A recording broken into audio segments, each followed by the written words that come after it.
Dans un quartier ancien, là où les routes de poussière croisent les maisons en banco et où les coqs chantent avant l'aube, vivait une femme appelée Maïramou. Elle n'était ni reine ni princesse, mais une simple vendeuse de beignets, connue seulement de ceux qui passaient très tôt le matin.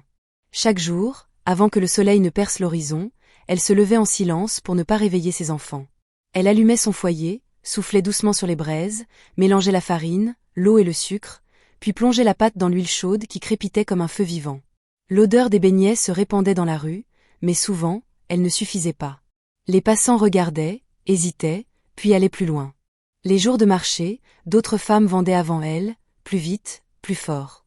Ces beignets étaient bons, pourtant la chance ne la suivait pas. À la fin de certaines journées, Maïramou rentrait chez elle avec un panier presque plein et le cœur serré. Elle comptait ses pièces une à une, puis s'arrêtait avant la fin, sachant déjà qu'elle ne suffirait pas. Le soir, assise dans l'obscurité, elle regardait ses enfants dormir, leur ventre se soulevant doucement. Elle se demandait combien de temps encore elle pourrait les nourrir dignement. Parfois, des larmes silencieuses coulaient sur ses joues, mais elle les essuyait vite. Une mère n'a pas le droit de tomber devant ses enfants. Les nuits devinrent longues, peuplées d'inquiétudes. Le sommeil venait difficilement. Le découragement s'installa doucement, comme une ombre qui refuse de quitter la maison. Pourtant, quelqu'un la voyait. Près de son étal s'asseyait souvent une vieille femme aveugle que tous appelaient Naba la voyante. Elle avançait avec un bâton usé par le temps. Elle n'achetait pas toujours des beignets, mais elle restait là, immobile, comme si elle écoutait le cœur du quartier battre. Elle sentait les choses que les yeux ne voient pas.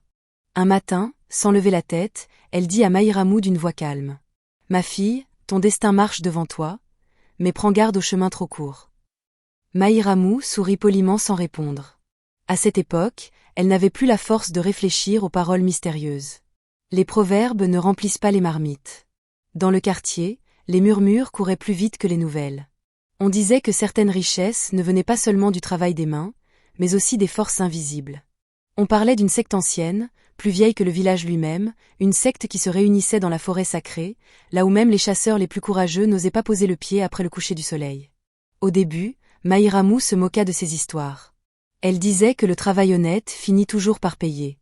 Mais les jours passaient, et la faim s'invitait à sa table.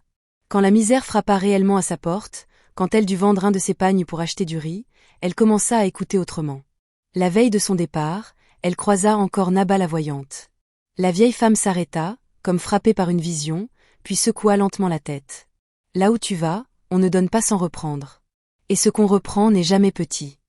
Mais la faim rend sourd aux avertissements, et le désespoir donne du courage aux pas dangereux.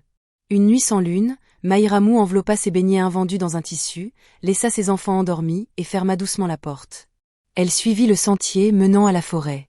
Plus elle avançait, plus l'air devenait lourd. Les arbres semblaient chuchoter son nom. Les insectes chantaient sans s'arrêter.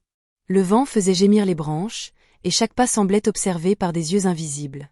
Au centre de la clairière se dressait un immense fromager, si ancien que ses racines semblaient tenir la terre elle-même. Autour de lui, des hommes et des femmes vêtus de noir formaient un cercle parfait.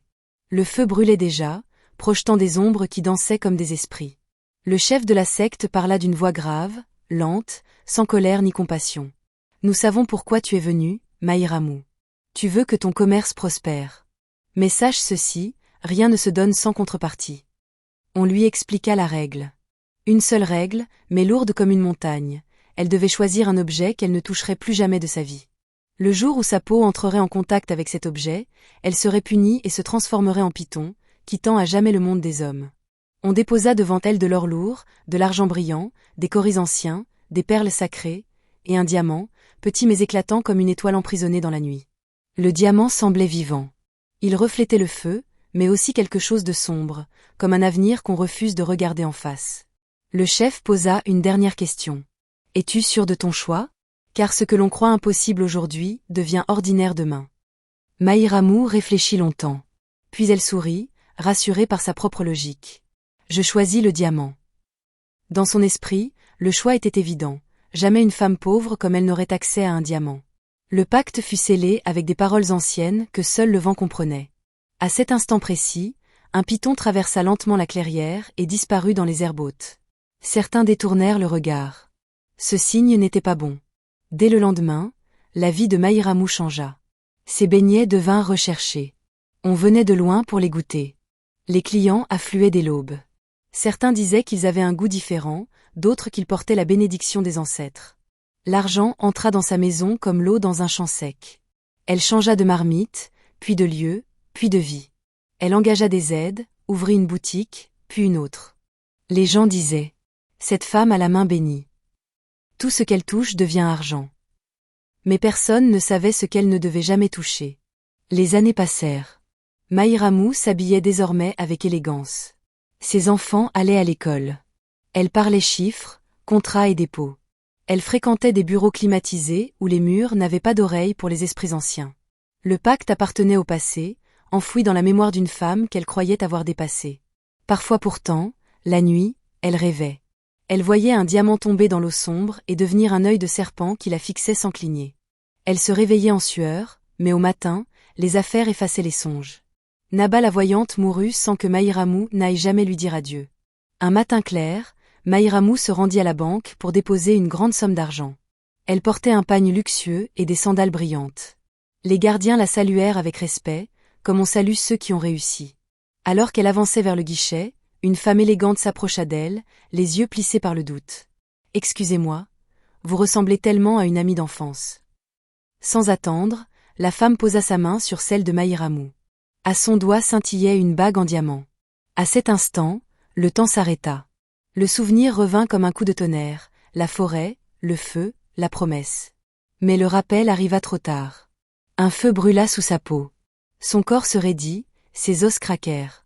Devant les regards horrifiés, ses jambes se soudèrent, sa peau devint écailleuse, et un énorme python apparut là où se tenait la riche commerçante. Les cris envahirent la banque. Les billets s'éparpillèrent. Le python, majestueux, ne fit de mal à personne.